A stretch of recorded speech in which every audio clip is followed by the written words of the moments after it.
Čia kalbėsim apie kalkių problemą. Reiškia, kalkės vėlgi mes kalbam kaip ir šilumokaičiuose, kurios užkemša, užauga šilumokaičiai.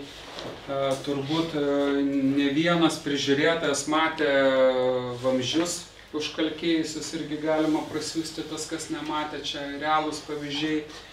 Tai va, tai mes dirbam jau keletą metų su Dropson gamintojo, kuris šiemet pasiūlė visą sistemą, kaip apsaugoti šalto vandens sistemą ir karšto vandens sistemą, bet jau ne kaip atskirą dalį, bet tiesiog kaip kompleksinį sprendimą. Dabar šiek tiek įvado, kad jeigu matyti čia žemėlapį yra, reiškia, Lietuvos kietumo žemėlapį. Reiškia, ką mes matom? Mes matom tą, kad, reiškia, kur tamsesnė vietos, ten reiškia kieto vandens yra problemas. Ir nes čia gauti duomenys iš kas daro gręžinius, reiškia, ir iš ten jie matuoja, padarydami gręžinį, reiškia, matuoja vandens kietumą, kur pakliūna į sistemą, reiškia. Lietuva dabar negaliu pasakyti į kokią sistemą, bet tiesiog ta statistika vedama. Ir kas įdomiausia yra Lietuvoje, reiškia, dviejų lygių gręžiniai, reiškia, kurie pasiekia, jeigu kažkam pasiseka vandenį rasti pakankamai nežemai, tai ten vanduo yra mažiau kietas, bet jeigu kažkam tenka, reiškia, gręžtis pakankamai giliai, jie pakliūna į prie kvartero sluoksnį, kur vanduo yra žymiai kietesnis. Tai va. Kodėl vanduo žemiau kietesnis, gal galit pasakyti? Todėl, kai vanduo, lietus ar kas eina žemyn, kuo jisai giliau nueina, tuo jisai prisisotina labiau, reiškia, tų uolienų, kurios yra, reiškia, ištirpdo tas uolienas, reiškia, patenka, ir jeigu mes paimam tą vandenį iš kuo žemiau, tai yra priklausomybė, kad tas vanduo bus kietesnis ir turės visai kitokių medžiagų, tarkim, kaip geležies, kaip ten kitų įmanomų ištirpę jame būtų. Čia tie vamzdžių pavyzdžiai, kur nusiunti jum, tai jie, kaip sakau, realūs. Tai vat, ir blogiausia, kas yra su kietu vandeniu, tai yra, kai užauga vamzdžiai, tai yra vienas dalykas, kad tai yra tas kalkės atlieka izoliatoriaus tokį dalyką, nes jisai nepraleidžia šilumą, reiškia, mes turim nuostolį, nes turim paduoti karštesnį vandenį. Antras dalykas, kad sakau, jeigu čia, kaip pagal statistiką, jeigu šilumokaitis plokštelinis užsineša 0,2 mm, reiškia, ne milimetros, o 0,05 milimetro, reiškia, atidavimas, efektingumas perdavimo krenta 40%. Tai reiškia, jeigu šilumokaitis, tarkim, užsinešinėja, mes gauname jo mažiau naudos, reiškia, turim šiltesnių vandenių įkaitant, kad pasiekti, tarkim, tam užduotą temperatūrą. Todėl tai yra labai svarbu, nes tiesiog reikia daugiau energijos. Tai vat, kaip veikia nukalkintojas, tarkime, nes čia yra elektromagnetinis nukalkintojas, per kurį teka vanduo, tai reiškia, vanduo praeina pro magnetų zoną ir elektromagnetai suteikia vandenį, pakeičia jo fizinę savybę. Fizinę savybę, reiškia, su vandeniu ateinantis kalcio jonai, gavę impulsą elektromagnetinį, pradeda ryštis tarpusavyje, reiškia, į tokius klasterius, ir tie klasteriai ryždamėsi tarpusavį, reiškia, jau nebeprilimpa prie tarkim, vamzdžio, ne prie kitos įrangos. Tai yra, jų savybę pakeičia, kad jie išnaudoja tarp savęs sulipimus ir taip apsaugo mūsų vamzdžius nuo kalkėjimo. Kitas dalykas yra labai geras pliusas, dėl ko mes ir su tuo gamintoju pradėjom dirbti, kad jeigu jau namas jau turi problemų, tai šitie nukalkikliai arba nukalkinimo sistemas yra tuo gerai, kad neduoda naujam sluoksniui susidaryti, bet pradeda ardyti seną sluoksnį. Ir jeigu jau yra pasiekiamas toks, kad jau vandens trūksta, slėgis krito, tai realiai čia neįvyksta greitai, bet tarkim mėnesių bėgyje nebesusidaro naujas sluoksnis, bet ir senas yra ardomas, nuplaunamas ir reiškia mes jau nebeturim sumažėjimo, netgi tarkime išlieka tas pats pratekėjimas arba jisai po mažu jau reiškia valosi ir tas diametras grįžta į savo pirminę būseną. Jeigu kalbėti apie įrangą, kurią naudoti jau toliau, tarkim, kažkoks atitenas, tarkim, kuris gali šildyti namuose vandenį, tai irgi po įrengimo nukalkinimo sistemos jisai nebe taip kalkėja, netgi apsivalo, tai čia irgi iš tokių pliusų. Kur galima naudoti, tai reiškia visur, nuo paprasto namo iki įstaigos, daugiabučio, viešbučio, bet kur yra naudojamas šaltas vanduo ir ypač ten, kur naudojamas yra didelis kiekis vanduo, kaip spa centrai, kaip sporto klubai ir visa kita. Ir vieninteliai apribojimai su tuo vandeniu, kad šaltas vanduo turi atitekėti iki 40 laipsnių, tai yra mūsų atveju, tai tikrai turbūt to nebūna niekad. Tai vat, kad turi būti prieš sistemą, reiškia įrengtas įvadinis filtras, geriausia yra 25 mikronų ir šitas poveikis išlieka vandenį, jeigu mes įšildom iki 80-90 laipsnių. Tai praktiškai jisai... Tai praktiškai visas vanduo, neskaitant ten, kur bus užvirtas jisai ar išgarintas. Tai va, ten jau jisai neberodo tokių gerų savo savybių. Ir tada galbūt reikia kitų sprendimų. Tai kuo dar jisai yra gerai, kad jisai, kaip minėjau, keičia fizinę vandens savybę, o ne cheminę. Tai yra vanduo lieka fiziškai nepakitęs, todėl mes jį galime naudoti ir maistui, ir kitiem procesam, nes turim tą patį vandenį. Tai va, tai kaip ir minėjau, galima visur pritaikyti, kur yra vandens sistemas, kur yra kietas vanduo, kad ir kas tai bebūtų, ar žemės ūkis, ar sodai, ar šiltadaržiai ir taip toliau. Ir pramonė, ar kaip prašau, fontanai miestų ir taip toliau. Tai va, kaip dabar aš gal pagreitinsiu biškį, tai yra galbūt jų yra įvairių dydžių.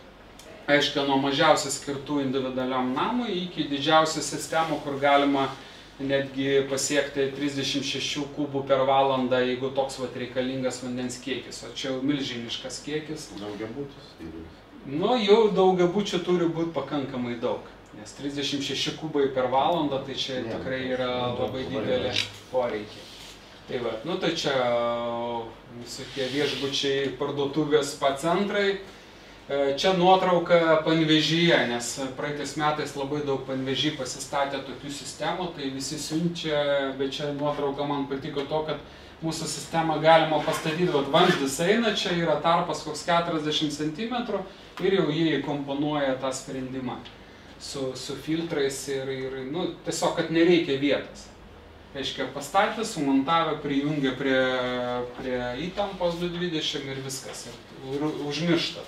Čia vat nuotrauka, kaip mes gerai matome, reiškia įdėtas į šilumos punktą. Tiesiog atrado vietą, galbūt kažkur nebuvo ir jį statė tiesiog į punktą, nes tiesiog nėra jie dideli įrenginiai, gal didžiausias vat užima va tokią va vietą. Tai va, tai čia gyvi pavyzdžiai. Čia vėlgi, kaip minėjau, yra įvairiausių dydžių. Jeigu tai individualus namas, tai yra idealiausia statyti ant įvado. Reiškia, stovi mechaninis filtras ir stovi nukalkiklis, kuris po to jau visas vanduo pakliūna ar į ruoštą karštą vandenį, ar į virtuvę, ar į kažkokią tai indaplovę, ar rūbų skalbyklę. Nes bus apsaugota visa namo inžinierija. Nu tai čia jau minėjau, tinka įvairiem dalykam. Ką vat ir norėjau parodyti ir parašiau, kad tai naujiena. Tai yra, kad dabar yra kompleksinis sprendimas, reiškia daugiabučiai namai. Kuo tai yra naujiena?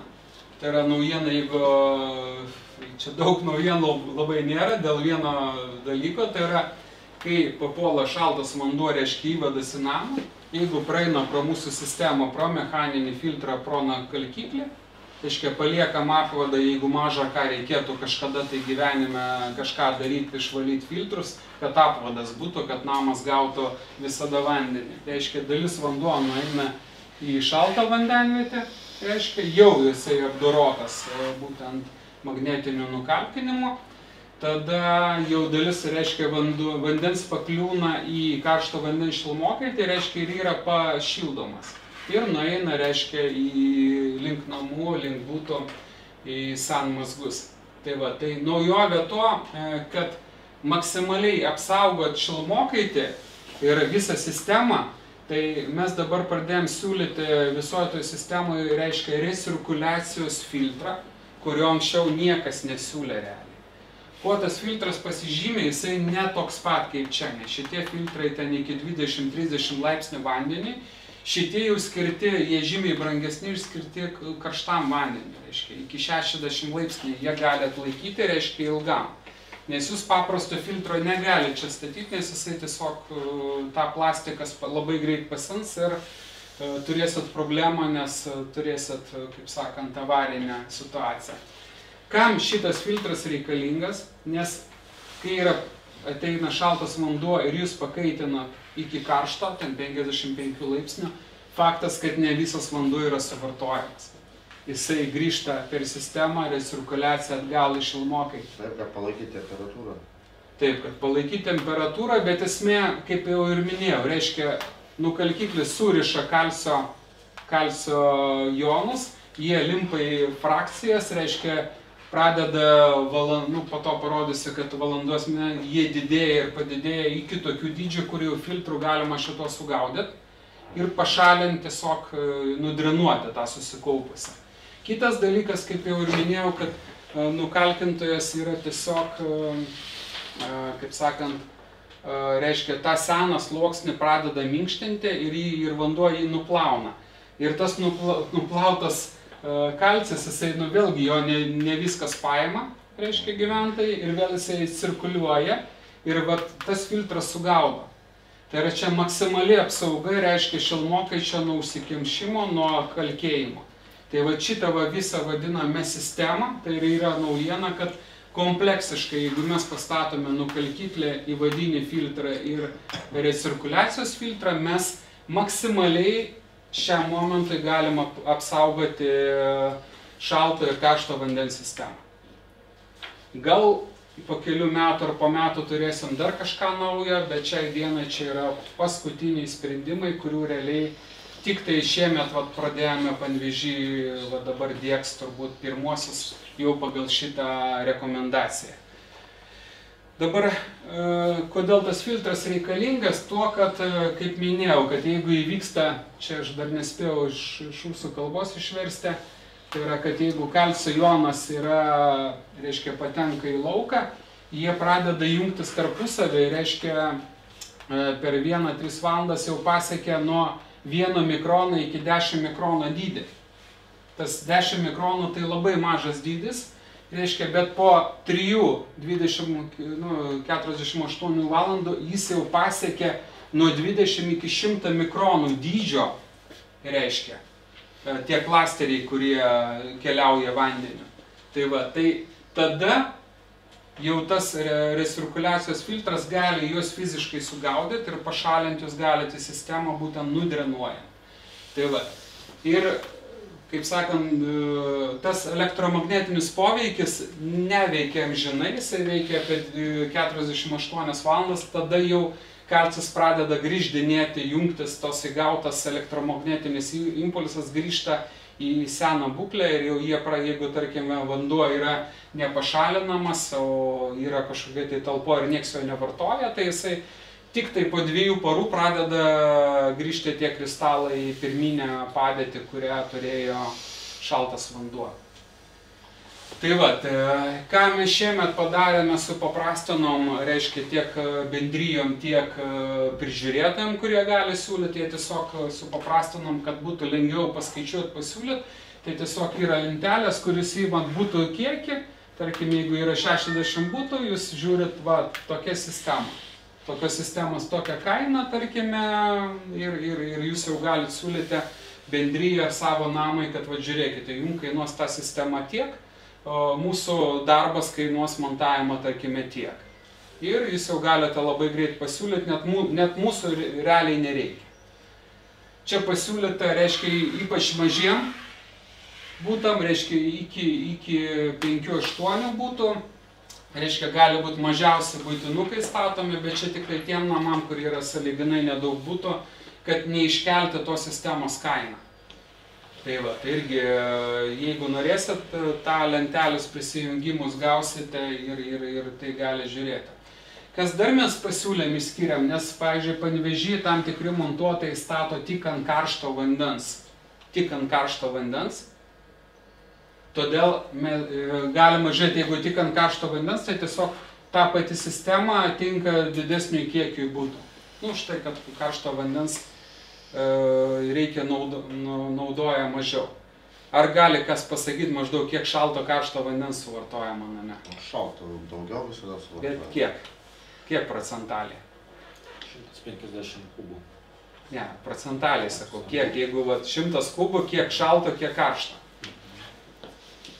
Labai paprastai galiu iš karto atsakyti, apie 50-50. Skirtingi namai, bet apie 50-50%. Tai grubiai tariant, čia ir yra mintis, kad karšto vandens mes paskaičiavę, kad tai yra 40% šalto, tarkim, bendro vandens, kad tikrai pataikyti. Todėl dar, kaip sakant, jeigu čia matot, ten koks 75 būtai, bet pas jūs 80, tai dar galima siūlyti, tarkim, pigesnę sistemą, nes paliekia, kaip sakant, kad šiek tiek atsargai. Tai va, čia pavyzdys, kaip du nukalkintai, reiškia, dirba vienoje sistemoje, jeigu trūksta, tarkime, yra vandens poreikis žymiai didesnis, o mes jau nebeturim tokio, tarkim, dydžio įrangos, todėl jie gali būti statomi netgi paraleliai iki 3. Tai va, tai čia sprendimas, kaip yra įvadas, kaip matot, yra slėgio reguliatorius stovi, reiškia, palaikys slėgį, yra tas mechaninis filtras ir yra du nukalkintai, kurie po to pakliūna į sistemą, nueina. Čia va, mes matom apvadą, jeigu reikia, tarkim, kažką tai paremontuoti, sutvarkyti ar kažkas atsitiko. Tai va, tai čia, kaip pavyzdys, jūs galite padaryti bet kaip. Čia, aišku, daryta naujam name, nes nesimato įpjovimų kažkokių, tai, bet jūs, jeigu pas jūs, tarkim, įvadas kažkur būtų, kuris nueina, tarkime, į namą, tai jūs tiesiog kažkur montuojate ir prijungiate tiesiog senais vamzdžiais, derinant su naujais ir pajungiate, tai nėra sudėtinga. Tai ką, dėkoju už dėmesį.